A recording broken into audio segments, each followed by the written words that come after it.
بعد 5 سنين ابل نزلت الاير تاج 2، وفي الفيديو ده هقول لكم الفرق ما بينها وبين الاير تاج 1 وازاي تعرف تفرق ما بين دي ودي عشان لما تيجي تشتريها ما يضحكش عليك.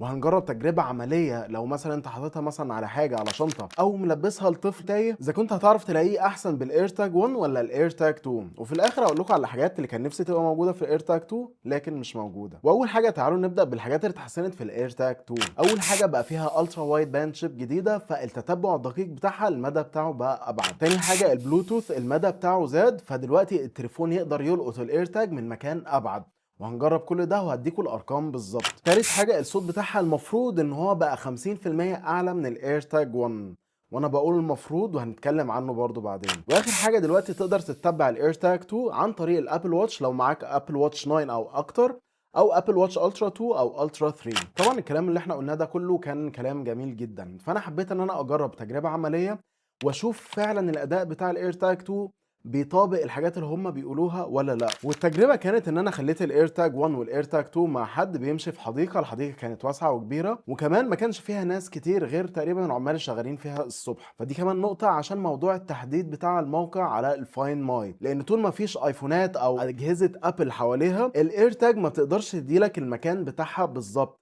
فهي بتديك اخر مكان انت كانت معاك فين. لكن لو كان في اجهزه ابل حواليها الاير تاج كانت هتجدد موقعها على الفاين ماي وتقدر تشوف مكانها على الخريطة بالظبط. وانا بقرب من المكان ده الاير تاج 2 لقطت انها بقت قريبة، والكلام ده لقطت من بعد 50 متر، وطول ما انا بقرب الامتار دي عمالة بتقل لحد ما وصلت ل 30 متر وبدأ يديني الاتجاه اللي انا امشي فيه. اما بالنسبة للاير تاج 1 فالتليفون بدأ يقرا ان الاير تاج موجودة في المنطقة بس بعيدة تحت ال 20 متر، وبدأ يديني ان الاير تاج 1 بعيدة عنه بقد ايه من اول 15 متر، وبدأ يديني الاتجاه اللي انا امشي فيه من اول ال 13 متر. فدلوقتي من التجربه دي احنا اتاكدنا من نقطتين. اول حاجه البلوتوث المدى بتاعه البعيد بقى فارق، لان هو اتحسن من 20 متر لحد 50 متر. كمان الالترا وايد باند شيب فرقت جدا في التحديد بتاع الموقع، وكمان المدى بتاعه لان هي دلوقتي اتحسنت من 13 متر لحد 30 متر. دلوقتي تقدر تشغل الصوت على الاير تاج اول ما يلقط البلوتوث بتاعها، يعني على الاير تاج 1 بيبدا من 20 متر، على الاير تاج 2 بيبدا من 50 متر. اما بالنسبه لموضوع ان الصوت بتاعها اعلى 50%، اللي انا اكتشفته من التجربه دي لو انت في مكان انت مش سامع فيه الاير تاج 1 مش هتسمع فيه الاير تاج 2، لكن لو انت في مكان سامع فيه الاير تاج 1 هتسمع الاير تاج 2 بشكل اعلى حاجه بسيطه جدا. ده كده صوت الاير تاج 1، وده كده صوت الاير تاج 2. انت عايز تشتري اير تاج 2، تعرف منين اذا كانت العلبه دي اير تاج 2 ولا اير تاج 1؟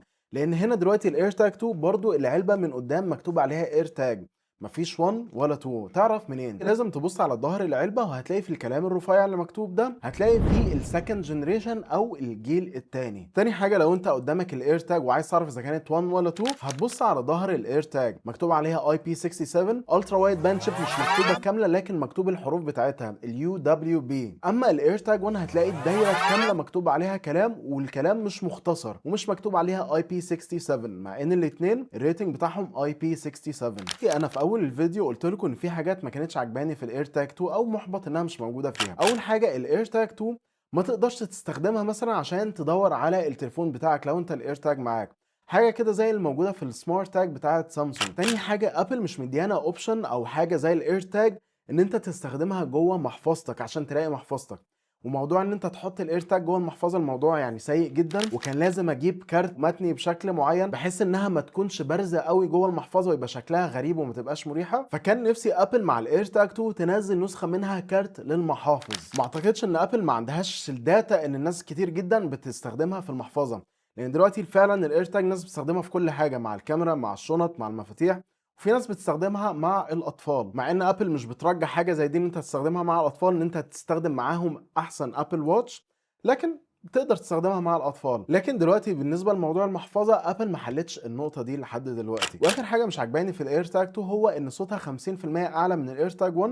لكن في التجربه العمليه لو انا بستخدمها عشان ادور على حاجه بره انا مش هحس بالفرق ده ومش هسمع الفرق ده. ونيجي بقى لاهم سؤال، هل الاير تاج 2 تستاهل ولا لا؟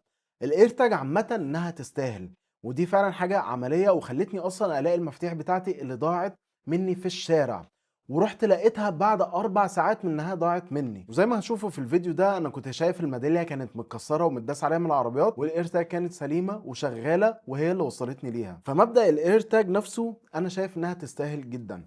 الايرتاج 2 طبعا احسن بكتير عشان المدى بتاعها اللي ابعد. فانت لو بتفكر ان انت تجيب ايرتاج فانا انصحك ان انت تجيب الايرتاج 2 مش الايرتاج 1. لكن لو انت اوريدي معاك الايرتاج 1، انت اوريدي دافع الفلوس وانت اوريدي عندك معظم الامكانيات بتاعه الايرتاج، فما انصحش ان انت تبدل الايرتاج 1 بتاعتك بالايرتاج 2 الا لو انت هتحتاج ان انت تستخدمها في موضوع التحديد الدقيق اكتر وعايزه من مدى ابعد. لو دي حاجه فرق معاك حدث الايرتاج 2، لو مش فرق معاك قوي ومجرد ان انت تلاقي الحاجه اللي انت بتدور عليها فالايرتاج 1 هتكون ماشيه معاك كويس جدا. ولو عندكم اي اسئله اكتبوها لي تحت في التعليقات، ما تنسوش تعملوا لايك وشير. تابعوني ان شاء الله اشوفكم الفيديو الجاي. السلام عليكم.